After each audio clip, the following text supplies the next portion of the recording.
Bonjour, nous ouvrons aujourd'hui l'évangile selon Luc. Alors, Luc est le troisième évangile après Matthieu et Marc avec qui il compose ce qu'on appelle les évangiles synoptiques. On les appelle comme ça depuis le XVIIIe siècle, d'un terme qui vient du grec synopsis, qui signifie voir ensemble. Et de fait, les nombreux passages que Matthieu, Marc et Luc partagent en commun sautent aux yeux dès qu'on commence à les comparer. Alors ceci dit, on s'aperçoit aussi très rapidement que ces passages communs ne sont pas disposés de la même manière dans chacun de ces évangiles, alors même que leur structure de base est la même, c'est-à-dire le ministère de Jésus, qui se déroule sur une année et qui va de la Galilée en Judée pour se terminer à Jérusalem. Ceci dit, on a bien vu que l'évangile selon saint Matthieu n'avait pas la même perspective que celui de Marc, ne serait-ce que parce qu'ils ne s'adressent pas au même public et que leur façon de rassembler les événements dépend aussi du message qu'ils veulent faire passer à travers la personne de Jésus qu'ils présentent. Donc, il en va de même pour Luc, chez qui on va remarquer d'emblée qu'il propose, par exemple, le plus large survol historique de la vie du Christ. Lui seul relate les tout premiers commencements de l'histoire de Jésus, la naissance de Jean-Baptiste, avant de nous entraîner peu à peu jusqu'à la fin de cette histoire, à savoir l'ascension de Jésus. Et puis alors en cours de route, Luc propose d'assez nombreux récits et enseignements de Jésus qui ne figurent pas de la même manière dans les autres évangiles et qu'on peut en gros distinguer en 7 grands ensembles.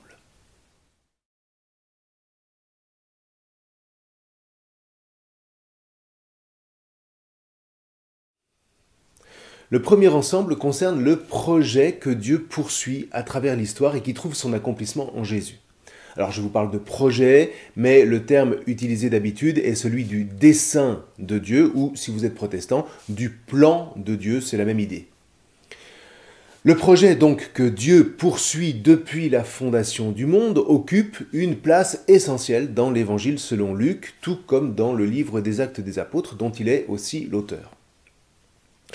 Les hymnes du récit de l'enfance, par exemple, inscrivent d'emblée l'ensemble de l'histoire de Jésus dans le contexte des promesses de l'Ancien Testament que Dieu a faites à Israël. Songez en particulier au chant de Marie lors de sa visite à sa cousine Élisabeth, un épisode qu'on ne trouve pas ailleurs dans les autres évangiles. Mon âme exalte le Seigneur, exulte mon esprit en Dieu, mon Sauveur. Sa miséricorde s'étend d'âge en âge sur ceux qui le craignent. Déployant la force de son bras, il disperse les superbes, il renverse les puissants de leur trône, il élève les humbles, il comble de bien les affamés, renvoie les riches les mains vides, il relève Israël son serviteur, il se souvient de sa miséricorde, de la promesse faite à nos pères en faveur d'Abraham et de sa descendance à jamais. Ou alors, un peu plus loin, le chant de Zacharie, toujours au chapitre 1, au moment de donner son nom à son fils Jean-Baptiste qui vient de naître. Béni soit le Seigneur, le Dieu d'Israël, qui visite et rachète son peuple. Il a fait surgir la force qui nous sauve dans la maison de David, son serviteur, comme il l'avait dit par la bouche des saints, par ses prophètes depuis les temps anciens. Salut qui nous arrache à l'ennemi, à la main de tous nos oppresseurs. Miséricorde qu'il montre envers nos pères. Mémoire de son alliance sainte. Serment juré à notre père Abraham de nous rendre sans crainte, afin que, délivrés de la main des ennemis, nous le servions dans la justice et la sainteté, en sa présence tout au long de nos jours. Et toi, petit enfant, tu seras appelé prophète du Très-Haut. Tu marcheras devant à la face du Seigneur, et tu prépareras ses chemins pour donner à son peuple de connaître le salut par la rémission de ses péchés, grâce à la tendresse de miséricorde de notre Dieu, quand nous visite l'astre d'en haut pour illuminer ceux qui habitent les ténèbres et l'ombre de la mort, pour conduire nos pas au chemin de la paix. Et puis même chose encore avec Siméon au chapitre 2 cette fois. Maintenant, ô Maître souverain, tu peux laisser ton serviteur s'en aller en paix selon ta parole, car mes yeux ont vu le salut que tu préparais à la face des peuples, lumière qui se révèle aux nations et donne gloire à ton peuple, Israël. Alors évidemment, le même thème sera repris par Jésus dans sa première intervention quand on lui demandera de commenter la Haftara, c'est-à-dire le passage du prophète qu'on proclame dès après celui de la Torah à la synagogue. L'épisode se passe à Nazareth, c'est au chapitre 4. On lui remit le livre du prophète Isaïe. Il ouvrit le livre et il trouva le passage où il est écrit « L'Esprit du Seigneur est sur moi parce que le Seigneur m'a consacré par l'onction. Il m'a envoyé porter l'Évangile aux pauvres, annoncer aux captifs leur libération et aux aveugles qu'ils retrouveront la vue, remettre en liberté les opprimés, annoncer une année favorable accordée par le Seigneur. » Jésus referma le livre, il le rendit au servant et il s'assit. Tous dans la synagogue avaient les yeux fixés sur lui. Alors il se mit à leur dire « Aujourd'hui s'accomplit ce passage de l'Écriture que vous venez d'entendre. » Aujourd'hui, voilà un mot qui va revenir périodiquement dans cet évangile, 11 fois pour être plus précis. Des premiers jusqu'au dernier mot de Jésus, puisque en croix, il dira au bon larron « Aujourd'hui tu seras avec moi dans le paradis ». C'est au chapitre 23. Donc, tout ce que Jésus va opérer au cours de son ministère ne peut se produire que parce qu'il s'inscrit dans le projet de Dieu conçu dès les commencements de l'histoire sainte. C'est la raison pour laquelle Luc répète aussi souvent « il faut que » ou alors « il fallait que ». Par exemple, « il faut que Jésus soit dans la maison de son Père » au chapitre 2, verset 49. Il faut qu'il prêche l'évangile du règne à de nombreuses villes, c'est au chapitre 4, verset 43. Il faut qu'il meure à Jérusalem au chapitre 13, verset 33. Il faut qu'il demeure dans la maison de Zachée au chapitre 19, verset 5. Il faut qu'il meure sur la croix. Là, ça revient plusieurs fois, c'est au chapitre 9, verset 22, au chapitre 17, verset 25, au chapitre 22, verset 37 et au chapitre 24, verset 7. Vous voyez, Jésus le résume par ailleurs dans l'affirmation qui marque un point culminant à la fin de l'Évangile. « Il faut que s'accomplisse tout ce qui est écrit de moi dans la Torah de Moïse, dans les prophètes et dans les psaumes. » Du coup, on comprend tout au long de l'Évangile selon Luc que dans les événements de la naissance de Jésus, de sa vie, de sa mort comme de sa résurrection, Dieu accomplit le projet qui a été révélé dans l'Ancien Testament et qui franchit une étape décisive par la mort et par la résurrection de Jésus. Alors ceci dit, ce projet ne s'accomplira véritablement que par la proclamation de l'Évangile à toutes les nations, et là c'est la deuxième spécificité de l'Évangile selon Luc.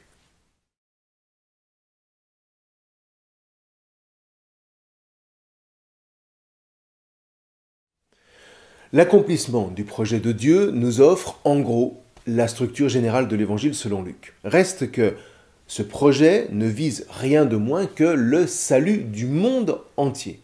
Et c'est ce qu'on retrouve par exemple au chapitre 19, verset 10, au terme de la visite de Jésus à la maison de Zachée, le collecteur de taxes. Vous savez, ce petit bonhomme qui monte sur un sycomore pour voir passer Jésus et à qui le Christ va dire « Descends vite, aujourd'hui, il faut que j'aille demeurer dans ta maison ». Donc, la fin de cet épisode livre un thème clé de l'Évangile selon saint Luc. Aujourd'hui, le salut est arrivé pour cette maison, car le Fils de l'homme est venu chercher et sauver ce qui était perdu. Alors, aussi étrange que ça puisse paraître, Luc est le seul des synoptiques à utiliser les mots de salut et de sauveur. Quant au verbe « sauver », lui, il revient plus souvent encore que dans tous les autres livres du Nouveau Testament, ce qui s'explique aussi en partie par la longueur du livre de Luc, il faut bien l'avouer. Bien. Donc, le salut constitue vraiment le cœur thématique de l'Évangile selon Luc. C'est particulièrement clair, encore une fois, dans les récits de la Nativité et les chants qu'on a déjà évoqués. En Jésus, Dieu se présente à son peuple en sauveur, aujourd'hui et maintenant. Encore un mot très fréquent dans l'Évangile selon Luc, puisqu'il revient, quant à lui, 14 fois. Alors, maintenant, qu'est-ce que le salut ? Le salut, chez Luc, représente avant tout un renversement des rôles. On le voit très clairement dans le Magnificat, dans le chant de Marie. Déployant la force de son bras, il disperse les superbes. Il renverse les puissants de leur trône, il élève les humbles, il comble de bien les affamés et renvoie les riches les mains vides. Voilà, vous voyez, la venue du règne renverse la loi établie dans ce monde pécheur, à savoir la loi du plus fort. Alors, ceci dit, l'histoire du salut ne vise pas que la question sociale, sans quoi il n'y aurait pas tellement de différence entre l'évangile proclamé par Jésus et le manifeste du Parti communiste de Marx. C'est un salut spirituel d'abord que Jésus apporte à ceux qui sont perdus, à ceux qui sont loin, en leur annonçant le pardon des péchés.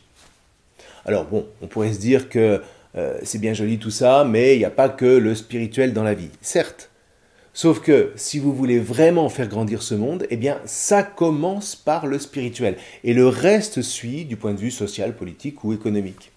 Et de ce point de vue-là, vous voyez, l'Église catholique l'a compris mieux que personne. C'est ce qui fait toute la richesse de ce qu'on appelle la doctrine sociale de l'Église. Et aujourd'hui, Dieu merci, elle revient sur le devant de la scène. Beaucoup de chrétiens la travaillent et ça, eh bien, c'est plein d'espérance pour l'avenir. Toujours est-il que pour Luc, l'ouverture du salut à toutes les nations est vraiment essentielle et c'est ce qui fonde au demeurant l'être même de l'Église. C'est particulièrement clair dans le cantique de Siméon qu'on a déjà évoqué. « Car mes yeux ont vu le salut que tu préparais à la face des peuples, lumière qui se révèle aux nations et donne gloire à ton peuple Israël. » C'est au chapitre 2. Et la même conclusion va réapparaître au chapitre 3, au verset 6, à la synagogue de Nazareth toujours, où Luc fait culminer la citation d'Isaïe par la promesse qui termine l'oracle. Toute chair verra le salut de Dieu. Cette citation permet d'aborder le troisième trait spécifique de l'évangile selon Luc. Les païens sont les destinataires ultimes du salut de Dieu.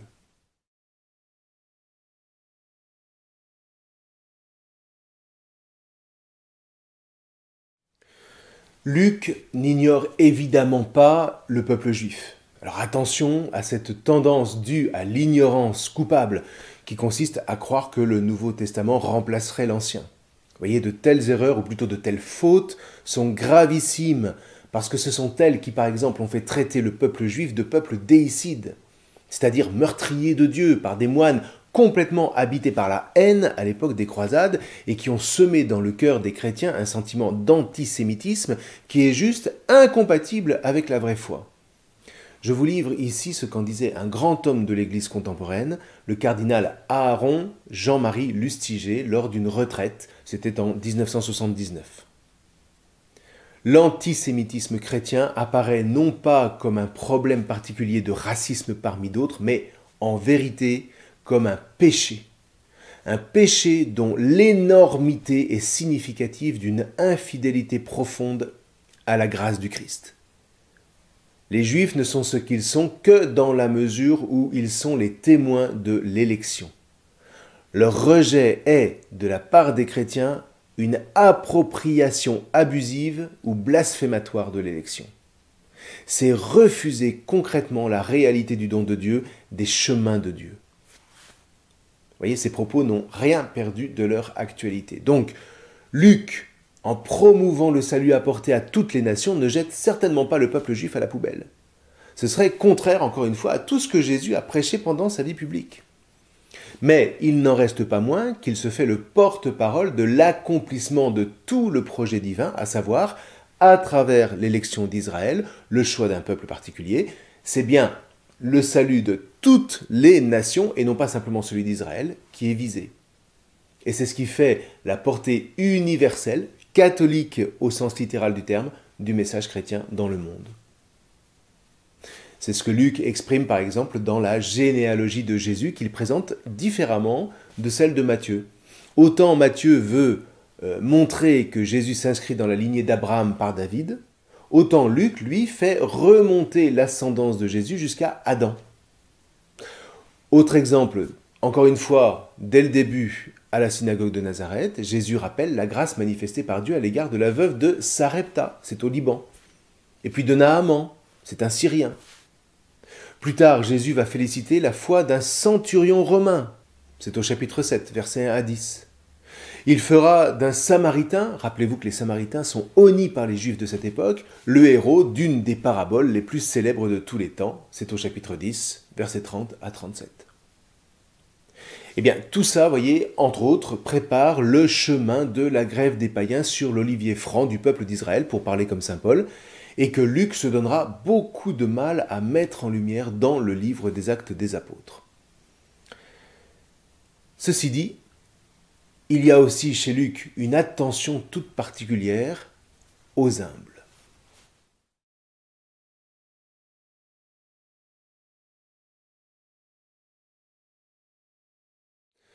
Il élève les humbles. Voilà ce que chantait Marie dans son Magnificat. Et donc, l'évangile de Luc se préoccupe particulièrement des petits, souvent exclus de la société juive de l'époque. Jésus, d'ailleurs, se définit lui-même comme humble. Et donc, il n'arrête pas, au contraire, d'entrer en relation avec eux. Ce sont les pauvres, évidemment, économiquement parlant, mais aussi les pécheurs qui ne respectent pas tous les rituels pharisiens, ou encore même les femmes qui, dans la société juive de l'époque, ne sont pas secondaires, mais à tout le moins sont plus cachés que les hommes. Ces humbles sont, pour Luc, les plus particulièrement réceptifs au message de Jésus, ce qui n'a pas d'ailleurs tellement changé aujourd'hui. En tous les cas, vous voyez, s'il y a un ennemi que dénonce Jésus particulièrement dans l'évangile selon Luc, c'est le démon de l'argent. Pour lui, la vérité de la démarche de tout disciple est manifestée par la manière dont il gère son argent.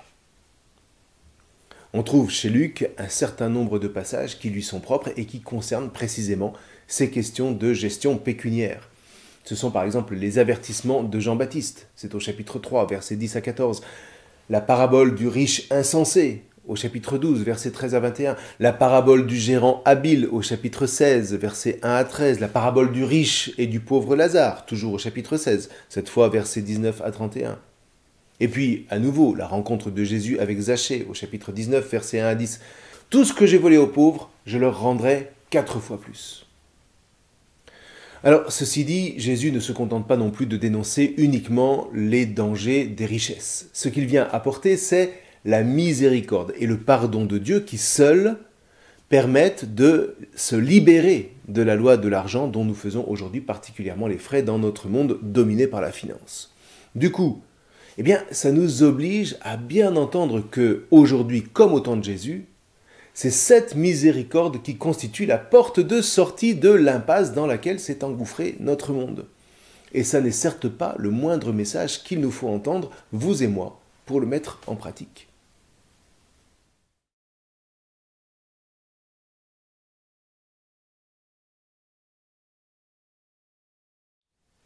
Le chapitre 15 est au cœur de l'évangile selon Luc dans la mesure où la révélation de la miséricorde et du pardon de Dieu est au centre de l'œuvre du salut accompli par Jésus.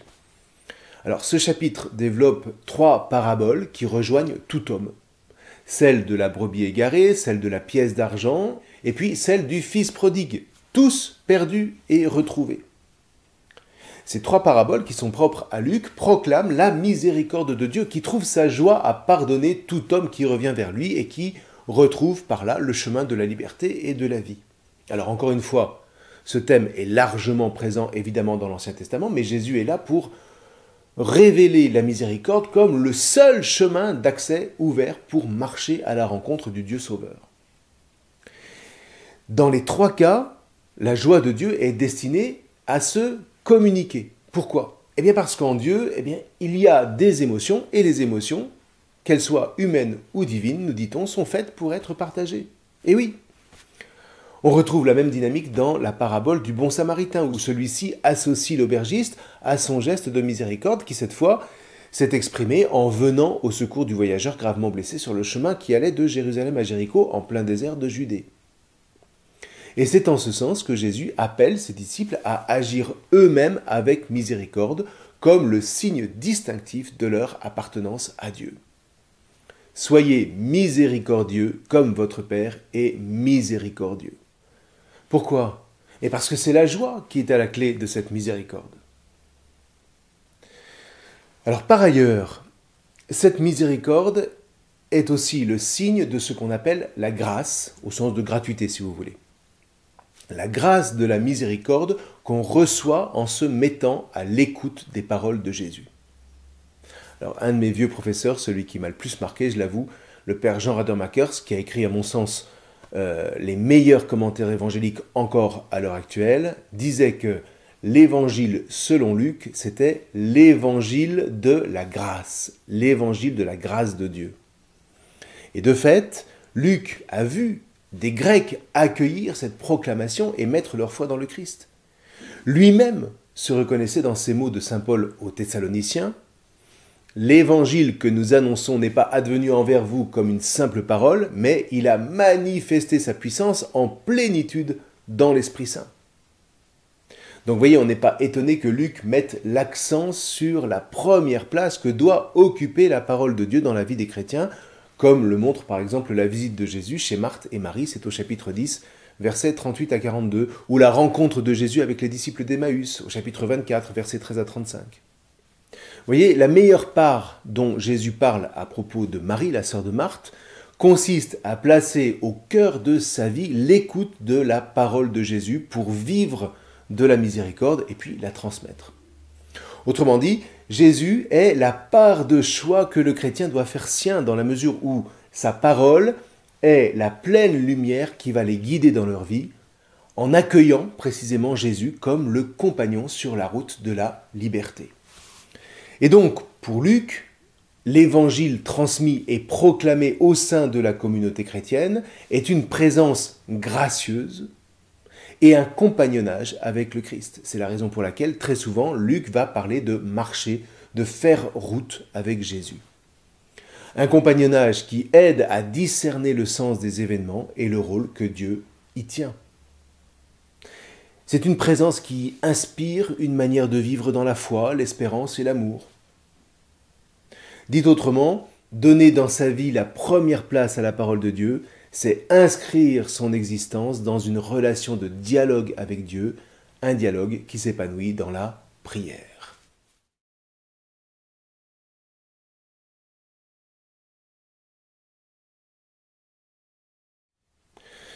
La prière est le dernier accent que nous allons relever pour marquer la spécificité de l'évangile selon Luc, sachant évidemment qu'elle se retrouve dans les autres évangiles, mais en Luc, elle prend une coloration vraiment particulière. Luc prend soin de nous montrer comment Jésus assume charnellement son identité de fils en vivant dans l'obéissance à la volonté du Père.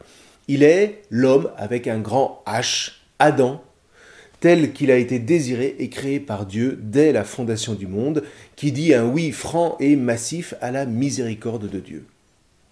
Or, Luc souligne à plusieurs reprises que c'est par la prière, souvent de nuit d'ailleurs, que Jésus pénètre dans l'intimité de son Père et se maintient dans cette fidélité constante à sa volonté, notamment à travers la récitation des psaumes.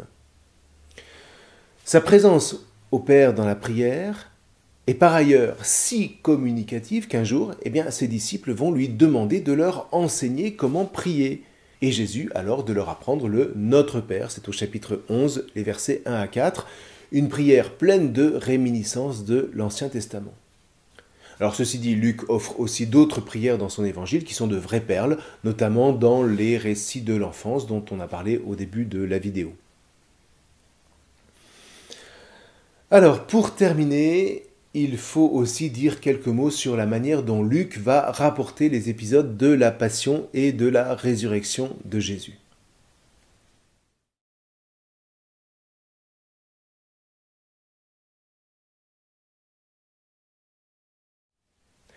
La Passion selon Luc dessine un visage de Jésus assez caractéristique qui souligne sa bonté. Vous voyez, il guérit l'oreille coupée de l'un de ses agresseurs, il pose son regard de miséricorde sur Pierre pour l'aider à se repentir, il pardonne à ses bourreaux, et puis il promet au bon larron qu'il sera avec lui au paradis aujourd'hui même.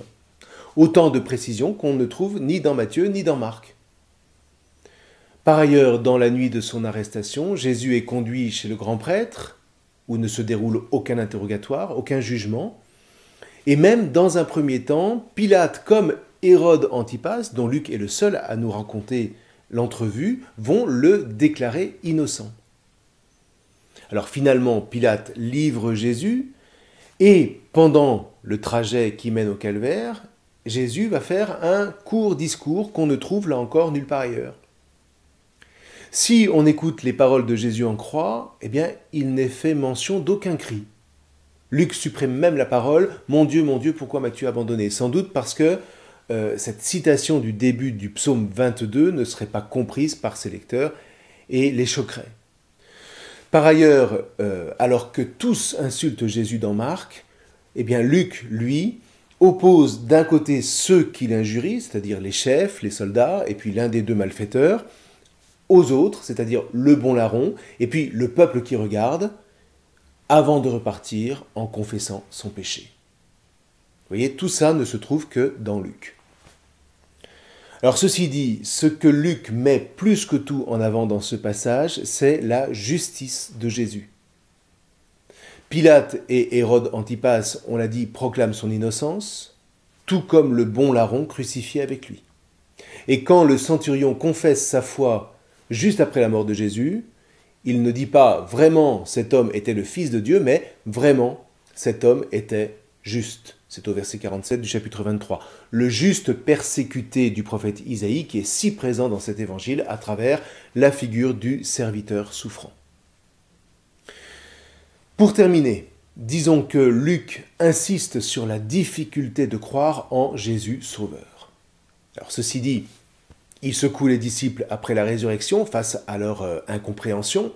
Dans le fond, ils n'ont rien compris tout au long de la vie et de l'enseignement du Christ. Et nous qui espérions qu'il allait racheter Israël, se lamentent les disciples que Jésus rejoint sur le chemin qui mène de Jérusalem à Emmaüs. Et Jésus de leur rétorquer, vraiment sans ménagement, « Esprit sans intelligence, comme votre cœur est lent à croire tout ce qu'ont dit les prophètes, ne fallait-il pas que le Christ souffrit tout cela pour entrer dans sa gloire ?» Et partant de Moïse et de tous les prophètes, il leur interpréta dans toute l'Écriture ce qui le concernait. C'est au chapitre 24, versets 25 à 27. Ah voilà. Pour comprendre, il faut lire les Écritures, encore et toujours ce fameux Ancien Testament, à la lumière de la vie, de la passion et de la résurrection du Christ Jésus, sans quoi tout ça paraît juste impossible à croire. Du coup, à sa manière, Luc illustre toujours le même adage qui veut que ce qui est impossible, c'est ce qui n'est possible qu'avec le Christ. Alors, je laisse le quiz clore cette leçon. La prochaine fois, nous écouterons Jean nous raconter son évangile. Pensez à lire les quelques extraits que je vous propose sous la vidéo. Je vous remercie.